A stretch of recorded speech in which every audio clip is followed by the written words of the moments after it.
മുത്ത ആശിക എടാ ഒരു ലോഡ് ചെമ്മി ഉണ്ടല്ലോ മുത്തത് എന്ത് ചെമ്മി ചോപ്പ് അടിച്ചിക്കണേ. ഈ ചെമ്മിയാണ് കരിക്കാടി ചെമ്മി എന്ന് പറയും. ചെമ്മിക്ക് നമ്മൾ ഈ നോർമൽ ആയിട്ടുള്ള ചെമ്മിയില് ഇവിടെ പല ചെമ്മിയുണ്ട്. പൂവാലൻ ചെമ്മി, കരിക്കാടി ചെമ്മി, അതുപോലെ കയന്തൻ ചെമ്മി, വില്ലൻ ചെമ്മി, നാരൻ ചെമ്മി, ഇളനാരന്, അങ്ങനെയൊക്കെ പറഞ്ഞിട്ട് ഒരുപാടായിട്ട് ചെമ്മിയുണ്ട്. പക്ഷെ അതിൽ നിന്നൊക്കെ ഒരു വ്യത്യസ്തമാണ്. ഇതിന്റെ സ്കിന്ന് ഒരു ചുവപ്പ് കളറായിരിക്കും. കറി വെക്കാൻ ഏറ്റവും ടേസ്റ്റുള്ള ചെമ്മിയാണ് ഈ ചെമ്മി കറി വെക്കാൻ. അതേസമയം ബിരിയാണി ഇത് ലേശം ചെറുപ്പുണ്ട് കേട്ടോ.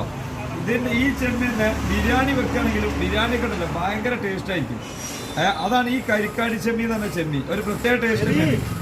പിന്നെ എങ്ങനെയും കറി വെക്കാം. ഇനിയിപ്പോ തേങ്ങ അരച്ച് വെച്ചാലും ഫ്രൈ ആക്കിയാലും പൊരിച്ചാലും. ഇതാണ് മുരിങ്ങക്കായി ഇട്ട് വെക്കണേ. മുരിങ്ങക്കായി ഇട്ട് വെക്കണ ചെമ്മിയാണ്. മുരിങ്ങക്കായി മാത കെട്ടാണ്ട് വെക്കുമല്ലോ, കളി കളിക്കുന്ന ചെമ്മി.